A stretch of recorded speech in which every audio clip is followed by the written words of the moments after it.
Welcome back to this special discussion. We are discussing, of course, the big, wide social debate and the furor that has broken out after the L&T chairman's comments seem to suggest that India, like the Chinese, should look at a 90-hour work week, including Sundays. Actually, before we talk about the way forward with our panel, let's hear out what Rajiv Bajaj had to say on the matter. And he is at the other end of the spectrum entirely. He's saying that the world needs to come together and become a more gentler place. Take a look at what he's saying on work-life balance.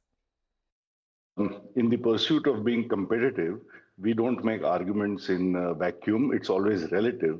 So a company has to do what it needs to do to be competitive, and that unfortunately is dictated by the marketplace. But having said that, my point of view to start with would be simply this, that putting in enough work is obviously important, be it 70 or 90 hours or what have you. But at first, to be clear that the hours we are putting in, what is the quality, the efficiency and effectiveness of that? I think that is more critical than the sheer number of hours. For me, qualitatively, it is a more important issue than quantitatively. Let's walk the talk. Then let the 90 hours start from the top. And then if it proves to be fruitful or productive over, let's say, a period of 2, 3, 4 years, if we find that it works as a proof of concept, then let us talk about, implementing it down the line. It's a very big problem when, all the big talk happens at the top, but the implementation starts from the bottom. I think that is not fair. Okay, so let's quickly take final views from the panel. The question I have is a very simple one. How do we move away from a policing culture, swipe in, swipe out, to a more responsible employee culture where employees enjoy their benefits and therefore they're willing to work more sincerely and more productively? Piyush, is it a pipe dream or is it a possibility? And what would your prescription be to corporate India? I think it's very simple, Surabhi. It's purely a question of not dictating. It is about conversing with your people. It's about chatting with your people. It's about encouraging and motivating them to give their best. It's not about a ruler in your hand and saying, finish your homework now or else. So it is your temperament, your belief, your sincerity, which will kind of seep into the sincerity of others. It's not rules. Neeti, tell us from your experiences, and I mean, you look at sort of the workforce across several industries as well. How high on the priority list after sort of compensation and, positioning in a company, how high are some of these softer aspects when employees decide to either quit or decide to, take up a job? Of course, we've come a long way after COVID. COVID, we learned to work very well with the digital medium, but now we seem to have forgotten a lot of those, newer lessons that we had picked up with the use of technology. I think it's very, very high. The first question a lot of job seekers ask us is, what is my working model? Is it going to be, full-time from home? Is it going to be hybrid? Is it going to be full-time from office? So if it's full-time from office, take me off that list. I'm not interested, especially in the knowledge, industry. But other industries, manufacturing, retail, e-com, obviously everything has to be field, manual work. So they don't have a choice. But definitely the softer aspects. What is it that I'm getting by working for 10 hours, 12 hours? Is it just compensation? Or is it also about, am I able to balance my life? Do I get health benefits? Do I also get, like you said, there's a gym in Bajaj. How many people are able to actually use gym? How many are using facilities that organizations are giving, crash facilities for women?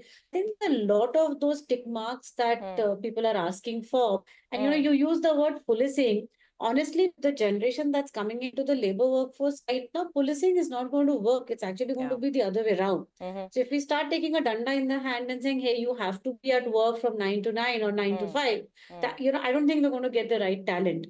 Also, the fact that today, we are, in many ways, technology leaders in the world. We have to use technology to ensure that our employees become productive.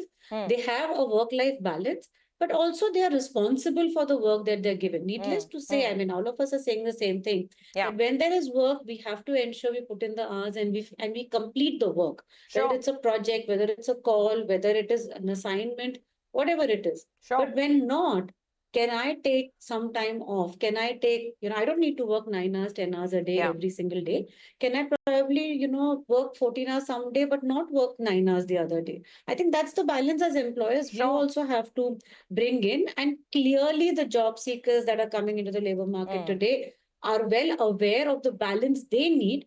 And they keep asking for options. They keep asking for what are they going to learn. And if the employer is able to give them at least 70-80% of that, they take the job. Many don't actually take the jobs that don't have these kind of benefits. Let me ask Sanjeev if he's convinced to some extent. Sanjeev, Neeti is making a really important point that if you're going to take a ruler in the hand and have a very rigid approach, you just won't get the right talent, especially the younger lot. Absolutely. I mean, nobody's recommending a ruler. I don't think 90 hours a week can be mandated. If it is, you lose talent. But the truth is, जब deadline है तो है, जब काम है तो है, वो करना पड़ेगा. Now, nobody's saying and fundamentally 12 and a half hours a day, 7 days a week is not sustainable beyond a week or two. So Sanjeev, the broader question, how do we make workplaces more humane, more collaborative, where culture is not just a word you use on your LinkedIn, posts, where it is a healthy workplace, where the company's objectives are met and employees are actually happy? What's the middle ground? No, I think a competitive talent market will do that automatically, because if you're not a good place to work, you will lose talent, and you will find it hard to attract talent. So I think a competitive marketplace for talent does that on its own. Okay, final word with Devina, and then I'll leave the last one with Piyush. Devina, quick 30 seconds. Your sort of suggestion or hope from India Inc. in 2025 on this issue. I'll just do it on a lighter note. If you see the Wikipedia entry on the chairperson of L&T, you'll find that it says that he has an avid interest in Western classical music and in cricket. So if you're working 13 hours, 7 days a week, where is the time to do this? And as I've written in my Twitter post, also I found the book on Mr. Narayan Murthy and Sudha Murthy a bit disturbing in terms of that you choose to have a family and then spend zero time with the children. It is kind of and basically have your wife take a backseat in her career, even though she was the more brilliant and the of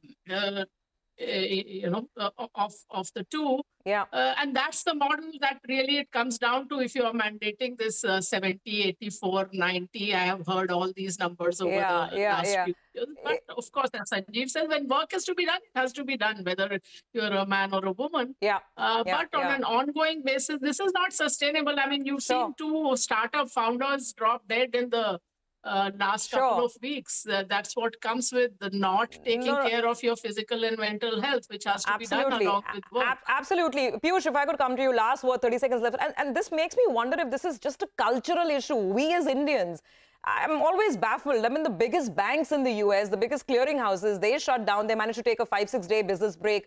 Nothing stops. The world goes on. Banking doesn't shut, but people manage to take time off to be with their family. So is it just a cultural thing that we are sort of stuck with as Indians, that we don't know how to slow down? What would your final words be? No, I think we know how to slow down. I think we have to come to an agreement. We have to come to a commitment. Commitment is number one. It's not number of hours. And I think if we understand that, I think we also, last thing I want to say is, even we don't have to give a free hand to the youngsters who say, I won't work if I don't get this. Then you don't come here. I'll find somebody else. Let's come to an agreement which is amicable to both parties. Well, we hope that both sides will keep the conversations and the dialogues open, and eventually there will be that middle ground where companies are prospering, margins are soaring, revenues are rising, and employees are also very, very happy. On that optimistic note, we close. Piyush, I think you have a final point. One last bit is, it can actually help a lot of employment if you come down to 45 hours and hire more people. That's another thought for Mr. L&T. All right. Thank you very much, ladies and gentlemen, for joining in. Important subject, important debate. Thank you so much for sharing your views on it.